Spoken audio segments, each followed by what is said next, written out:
Hello સૌ હરિભક્તોને જય સ્વામિનારાયણ। ખેડા જિલ્લામાં આવેલા સ્વામિનારાયણ સંપ્રદાયના તીર્થધામ વડતાલ ટેમ્પલ મેનેજિંગ ટ્રસ્ટી બોર્ડની ચૂંટણીની જાહેરાત કરવામાં આવી છે। વડતાલ મંદિર સંચાલિત તમામ મંદિરોના વહીવટ માટે દર 5 વર્ષે આ ચૂંટણી યોજાય છે। 5 વર્ષ પૂર્ણ થતાં હવે આગામી 12 એપ્રિલ 2025ના રોજ ટેમ્પલ મેનેજિંગ ટ્રસ્ટી બોર્ડની ચૂંટણી યોજાવાની છે, જેને લઈને હાલમાં તૈયારીઓ આરંભી દેવામાં આવી છે। પ્રથમ ચરણમાં પ્રાથમિક મતદાર યાદીમાં સુધારા વધારા કરવા માટેની વાંધા અરજીઓ મંગાવાઈ છે, જેની માટે સોમવારે અંતિમ દિવસ છે। હરિભક્તો કોને વડતાલ ધામના દર્શન કરેલા છે, એ કોમેન્ટમાં જય સ્વામિનારાયણ લખીને જણાવો। સ્વામિનારાયણ સંપ્રદાયના મુખ્ય તીર્થધામ વડતાલ મંદિર હસ્તકના વડતાલ તાબાના મંદિરોના વહીવટ માટે ટેમ્પલ મેનેજિંગ ટ્રસ્ટી બોર્ડની ચૂંટણીની જાહેરાત કરવામાં આવી છે। આ ચૂંટણી આગામી 12 એપ્રિલ 2025ના રોજ યોજાવાની છે। વડતાલ, સુરત, મુંબઈ, રાજકોટ, સાવદા, મહારાષ્ટ્ર તથા કુક્ષી, મધ્યપ્રદેશ એમ 6 સ્થળોએ સવારના 8મી સાંજના 5 કલાક સુધીના સમયગાળામાં ચૂંટણી યોજાશે, જે માટે પ્રથમ ચરણમાં પ્રાથમિક મતદાર યાદીમાં સુધારા વધારા કરવા માટેની વાંધા અરજીઓ મંગાવવામાં આવી છે। 14 ડિસેમ્બરથી 30 ડિસેમ્બર 2024 દરમિયાન આ વાંધા અરજીઓ મંગાવવામાં આવી છે। સોમવારે વાંધા અરજી સ્વીકારવાનો છેલ્લો દિવસ છે। 30 ડિસેમ્બર 2024ના સાંજે 4 વાગ્યા સુધી વાંધા અરજીઓ સ્વીકારાશે।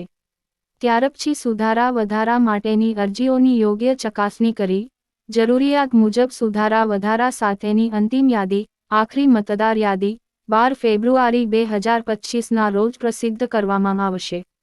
ચૂંટણીને લઈને આચાર્ય અને દેવપક્ષમાં વાતાવરણ ગરમાયું છે અને હરિભક્તો પણ ચૂંટણીને લઈને સક્રિય થયા છે। વડતાલ ધામમાં ક્યારેય ન થયો હોય તેવો આ વર્ષે 200 વર્ષ પૂર્ણ થતાં ભવ્ય ઉજવણી કરવામાં આવી હતી। આ ઉજવણીના માટે શરૂ થયેલા દ્વિશતાબ્દી મહોત્સવમાં દરરોજ 2 લાખ જેટલા હરિભક્તો મુલાકાત લીધી હતી। લક્ષ્મીનારાયણ દેવને 200 વર્ષ પૂરા થતાં મંદિરમાં લક્ષ્મીનારાયણ દેવ અને હરિકૃષ્ણ મહારાજનો કેસર જળથી દિવ્ય અભિષેક કરવામાં આવ્યો હતો। અનેક વિવિધ કાર્યક્રમો થયા હતા। વડતાલ ગાદીની આચાર્ય પરંપરા જોઈએ તો પ્રથમ આદિ આચાર્ય રઘુવીરજી મહારાજ, બીજા આચાર્ય ભગવત પ્રસાદજી મહારાજ, ત્રીજા આચાર્ય વિહારીલાલજી મહારાજ, ચોથા આચાર્ય લક્ષ્મીપ્રસાદજી મહારાજ, પાંચમા આચાર્ય શ્રીપતિ પ્રસાદજી મહારાજ, છઠ્ઠા આચાર્ય આનંદ પ્રસાદજી મહારાજ, સાતમા આચાર્ય નરેન્દ્ર પ્રસાદજી મહારાજ, આઠમા આચાર્ય અજેન્દ્ર પ્રસાદજી મહારાજ, નવમા આચાર્ય રાકેશ પ્રસાદજી મહારાજ, દશમાં ભાવિ આચાર્ય લાલજી શ્રી સૌરભ પ્રસાદજી મહારાજ। દેવપક્ષ આચાર્ય પક્ષના વિવાદની વાત કરીએ તો 2003ના વર્ષમાં વડતાલ મંદિરના ગાદીપતિ એવા આચાર્ય અજેન્દ્ર પ્રસાદ પાંડેને પરંપરાની વિરુદ્ધ વર્તન કરવા બદલ પદભ્રષ્ટ કરવામાં આવ્યા હતા। તેઓની પર આરોપ લગાવવામાં આવ્યો હતો કે તેઓ નિયમ મુજબ પાર્ષદોને દીક્ષા નથી આપી રહ્યા તેમજ ચરણભેટ પણ જમા નથી કરાવી રહ્યા। આથી દક્ષિણ ઝોન સત્સંગ મહાસભાએ એક ઠરાવ પસાર કરીને તેઓને પદ પરથી હટાવી દીધા હતા। આથી અજેન્દ્ર પ્રસાદ આ મામલે કોર્ટમાં પણ ગયા હતા। અજેન્દ્ર પ્રસાદની 1984માં ગાદીપતિ તરીકે નિયુક્તિ કરવામાં આવી હતી, જો કે આ મામલો છેક કોર્ટ સુધી પહોંચતા અંતે 2003માં અજેન્દ્ર પ્રસાદને હટાવ્યા બાદ ગાદીપતિ તરીકે રાકેશ પ્રસાદજીની વરણી કરવામાં આવી હતી।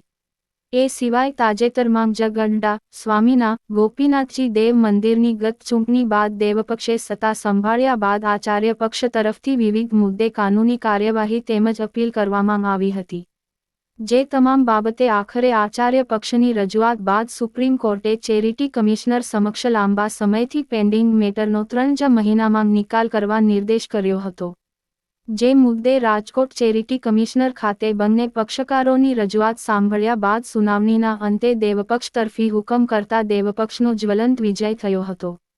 તો હરિભક્તો કોણ વડતાલ ગાદીના મતદારો છે અને તમે વડતાલ ધામના વિકાસ માટે દેવપક્ષ અને આચાર્ય પક્ષમાંથી કોને સત્તા પર જોવા માંગો છો? અમને કોમેન્ટ જણાવો। તો હરિભક્તો આવા જ સ્વામિનારાયણ સંપ્રદાયના અવનવા અને લેટેસ્ટ સમાચાર જાણવા માટે અમારી યુટ્યુબ ચેનલને સબસ્ક્રાઇબ કરીને બેલ આઇકોન જરૂરથી પ્રેસ કરી દેજો। સૌનો આભાર।